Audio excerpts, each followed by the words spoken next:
I've spent a long time in the Warhammer 40K universe. I've read the books, followed the lore, and honestly, nothing hits me the way Angron does. Not because he's the most powerful, not because he has the coolest model, though, okay, the model is absolutely insane.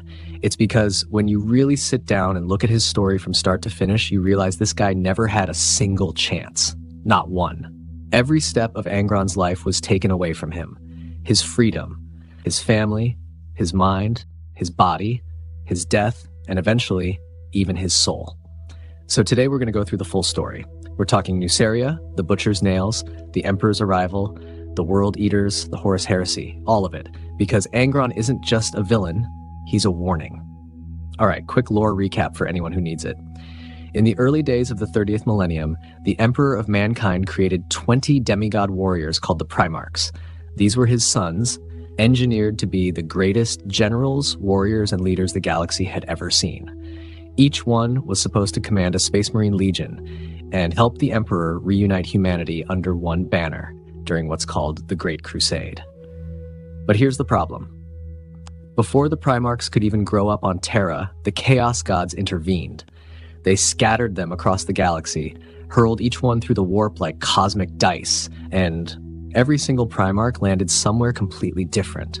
Some landed on worlds that shaped them well. Robot Guilliman landed on Macragge, studied law and strategy, and became maybe the most capable administrator the Imperium has ever seen. Lionel Johnson landed in a death forest, fought his way out alone, and grew up to be one of the greatest tacticians of the age. And then there was Angron. Angron landed on Nuceria, and that's where everything went wrong. Now, Nuceria, on the surface, sounded like a civilized world. Technologically advanced, wealthy ruling class, functioning society. Sounds fine, right? Except their idea of civilization included enslaving people and forcing them to fight to the death in gladiatorial arenas for entertainment. When a young, clearly superhuman child Angron came crashing down from the sky into their mountains, what did the noble rulers of Nuceria do? They enslaved him. They dragged this literal demigod, the genetic son of the Emperor of Mankind, and threw him into the pits to bleed for crowds. And here's where it gets darker. Angron was strong. Even young, even untrained, he was extraordinary. But he didn't want to fight. The lore is very clear about this. He was reluctant, he had no rage, no bloodlust. That wasn't who he was. So the slave masters, the high riders as they were called, had a solution. They took psychosurgical implants and they hammered them directly into Angron's skull. These devices became known as the Butcher's Nails, and what they did was genuinely horrific. The nails rewired Angron's brain so that the only time he wasn't in constant, blinding, agonizing pain was when he was fighting and killing. The moment the violence stopped, the pain came back full force. They essentially turned a thinking, feeling being into a biological weapon that could never stop without suffering for it. And it worked. Angron became the most feared gladiator on Nuceria. But here's the thing they didn't account for. Angron still had his mind, his heart, his humanity. Even buried under all that pain and surgically implanted rage, there was a person in there. Over time, Angron inspired the other slaves. He fought alongside them, bled alongside them, and eventually he led them out. He broke free from the pits. He rallied his fellow slaves, his brothers and sisters in chains, and launched a full rebellion against the High Riders of Nuceria. They fled into the mountains, built an army from nothing, and prepared to take their fight to the people who had tortured them. Now, this army wasn't going to win. They knew that. Angron knew that. By the time the Emperor's forces found him, Angron's rebel army had been whittled down from hundreds to maybe 50 people. Starving, exhausted, surviving by drinking Angron's own blood because it was literally sustaining them. That's how desperate things were. But Angron had accepted it.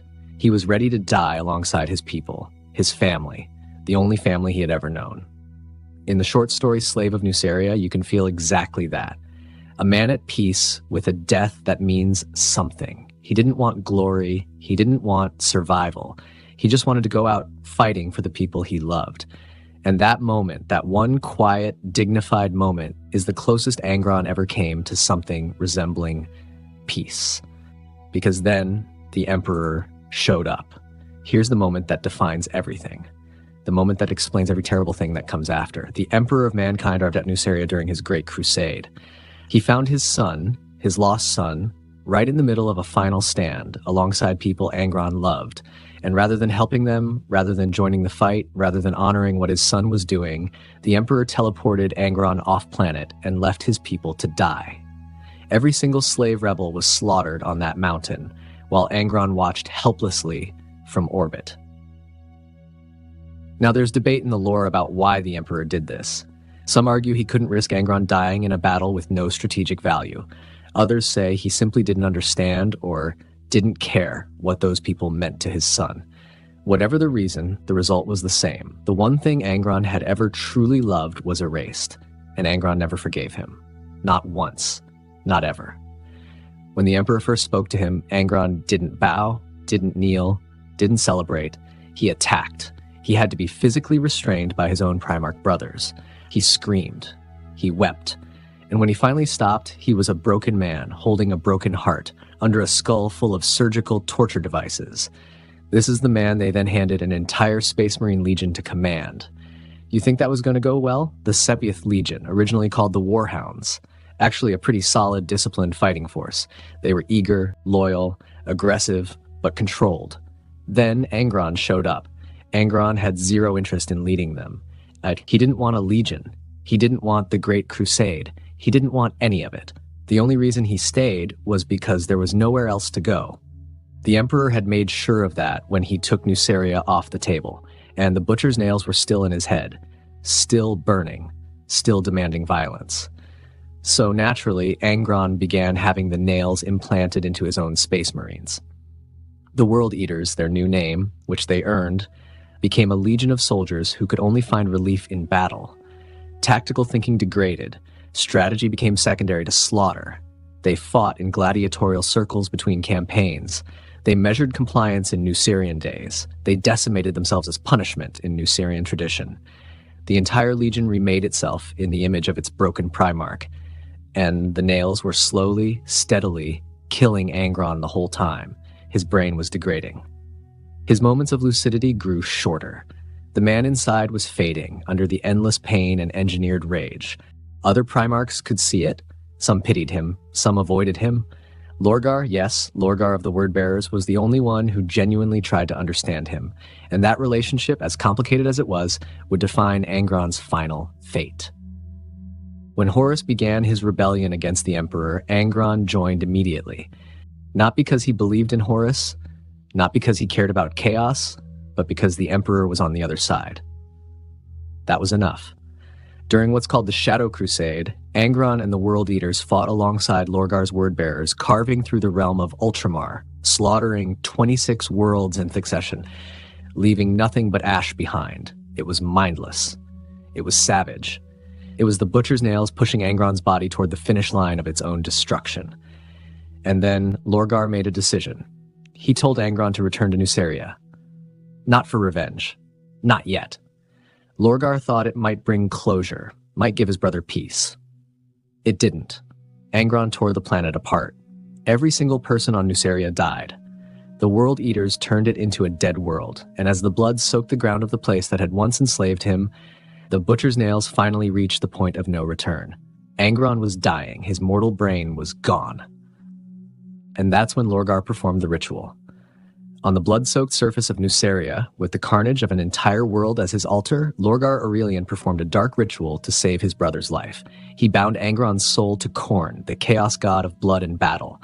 Angron died as a mortal, and was reborn as something else entirely, a Daemon Prince. Wings of bloody sinew, brass and rage and warp fire. The Red Angel, they would call him, towering, eternal, unstoppable. The butcher's nails could no longer kill him. The pain was gone, but so was everything else. Whatever remained of the reluctant gladiator who had once rallied slaves to freedom in the mountains of Nuceria, whatever remained of the man who had accepted death alongside his family, that was gone. Lorgar thought he was saving his brother. And maybe, in some narrow physical sense, he was. But the real Angron, the one who had existed beneath all that pain and torture, that Angron died on Nuceria. What came back was pure war. Pure wrath, nothing more. As one quote from the lore puts it, Angron was a flawed statue of the perfect warrior, ruined by mistreatment. That's it. That's the whole story in one line. So yeah, why was Angron completely broke? Because he never got to be anything else. From the moment he landed on Nuceria, every system around him, the slavers, the high riders, the butcher's nails, even the emperor himself, conspired to strip away everything that made him a person.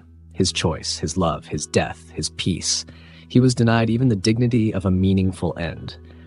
And what's wild, what really gets me every time I think about it, is that Angron, before all of this, wasn't inherently violent.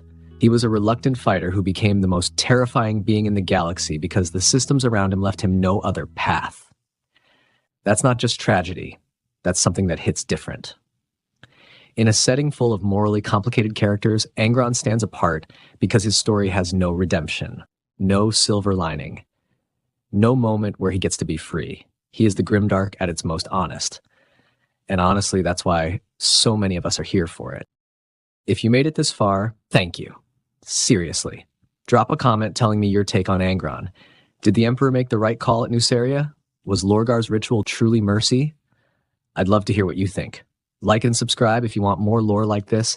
We've got a lot more Warhammer 40K content coming, and I promise it only gets darker from here.